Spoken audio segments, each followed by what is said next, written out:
petugas kepolisian unit PPA Reskrim Polres Ogan Ilir mengamankan satu tersangka persetubuhan anak di bawah umur.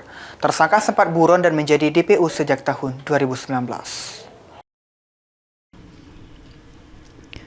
Inilah tersangka persetubuhan pada anak berinisial S, 56 tahun, warga Pemulutan Ogan Ilir, yang masuk dalam daftar pencarian orang atau DPO sejak tahun 2019.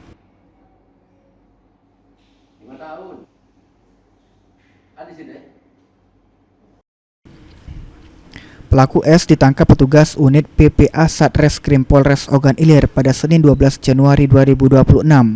Namun, kejadian tindak pidana yang dilakukan tersangka terjadi pada 14 Agustus 2019 sekitar pukul 11 waktu Indonesia Barat di Dusun 2 Desa Ulak Outstanding, Kecamatan Pemulutan Selatan, Ogan Ilir.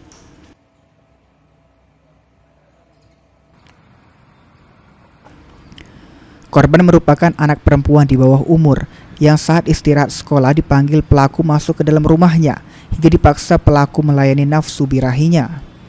Dari tangan tersangka, polisi mengamankan sejumlah barang bukti berupa pakaian korban, pakaian tersangka, serta perlengkapan lainnya.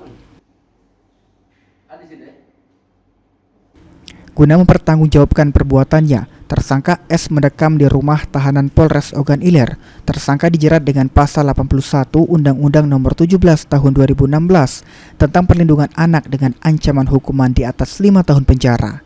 Ahmad Romawi, PAUL TV.